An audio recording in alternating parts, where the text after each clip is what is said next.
અને હાલ તો સુરત વરાછાથી આ સીધા દ્રશ્યો તમે જોઈ રહ્યા છો, જ્યાં મુખ્યમંત્રી પહોંચ્યા છે લોકોની વચ્ચે। સ્થાનિક સ્વરાજ્યનો જંગ છે, સ્થાનિક સ્વરાજ્યની ચૂંટણી અને પાટીદારનો ગઢ ગણાતા એ તમામ વિસ્તારો સુરતના, જ્યાં મુખ્યમંત્રી અત્યારે પ્રચાર કરવા માટે પહોંચ્યા છે। અને હાલ તો ફૂલોથી સજાવેલી તેમની આ સવારી, જેમાં તેઓ સવાર થઈને લોકોની વચ્ચે જઈ રહ્યા છે। रोड शो कर रहा है। आप सीधा दृश्यों જોઈ શકો છો।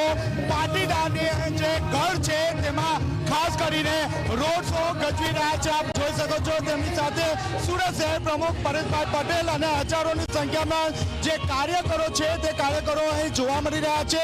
ગત ટર્મની ચૂંટણીમાં વાત કરીએ તો આ જ પાટીદાર ગઢમાં પાસની આગેવાનીમાં આમ આદમી પાર્ટીને 27 જેટલી જે બેઠકો છે તે મળી હતી, ત્યારે આ વખતે આમ આદમી પાર્ટી પાટીદાર ગઢમાં પોતાનું ખાતું ખોલવી ન શકે તે માટે ખુદ ભૂપેન્દ્રભાઈ પટેલ અહીં મેદાને ઉતર્યા છે। આપ જોઈ શકો છો ભવ્ય જે રોડ શો છે તે નાના વરાછાથી શરૂ થઈ હીરાબાગ ખાતે પહોંચશે અને ત્યારબાદ અન્ય જે રોડ શો છે તે કતારગામથી સિંગલપોર સુધીનો હશે અને બાદમાં સિંગલપોર ખાતે એક ભવ્ય જે સભાનું જે આયોજન છે તે પણ અહીં કરવામાં આવ્યું છે। આપ જોઈ શકો છો ફૂલ વરસાદી અહીં જે મુખ્યમંત્રી છે તેનું ભવ્ય જે સ્વાગત છે તે કરવામાં આવી રહ્યું છે। આપણી સાથે કાવ્ય કથિરિયા જોડાયા છે।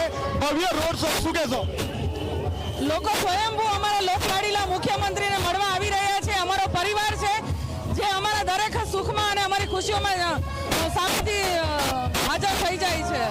શું લાગી રહ્યું છે પાટીદાર ગઢમાં વખત? જંગી બહુમતીથી ભાજપ જીતશે અને ભગવો લઈ રહેશે સમગ્ર એસએમસીમાં। આમ આદમી પાર્ટીની એક સીટ આવશે? હા, આમ આદમી પાર્ટીની ખાતું ખોલાવશે? ક્યાંય નહીં આવે, ઘરે જ હશે। જી, આપે જે રીતે જોયું તે રીતે આ વખતે આમ આદમી પાર્ટી જે છે તે પાટીદાર ગઢમાં પોતાનું ખાતું જે છે તે ખોલાવી નહીં શકશે। આપ જોઈ શકો છો હાલમાં જે ભૂપેન્દ્રભાઈ પટેલ છે તેમનું ભવ્ય જે સ્વાગત છે તે કરવામાં આવી રહ્યું છે। તેમની સાથે સુરત શહેર પ્રમુખ છે તે પણ જોડાયા છે। હજારોની સંખ્યામાં જે કાર્યકરો છે તે કાર્યકરો પણ આ જે ભવ્ય જે રોડ શો છે તેમાં જોડાયા છે। કેમેરામેન વિજય બેસાણી સાથે ચેતન પટેલ, ઝી મીડિયા, સુરત।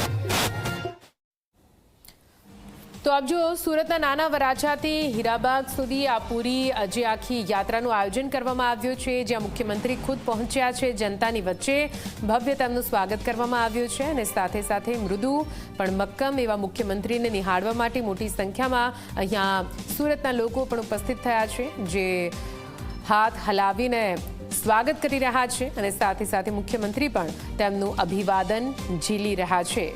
મુખ્યમંત્રીના ચહેરા પરનું આ સ્મિત, તેમની સાદગી જ લોકોના મન અને દિલ જીતતું આવ્યું છે અને આ વખતે પણ સ્થાનિક સ્વરાજ્યનો જંગ છે, ત્યારે સુરતમાં ખાસ કરીને પાટીદાર ગઢ ગણાતા એ તમામ વિસ્તારો, જેમાં નાના વરાછાથી લઈને હીરાબાગ સુધીના તમામ વિસ્તારોનો સમાવેશ થાય છે, તે વિસ્તારોમાં મુખ્યમંત્રી ખુદ ફરી રહ્યા છે અને લોકોની સાથે જનસંપર્ક વધારવાનો પ્રયત્ન।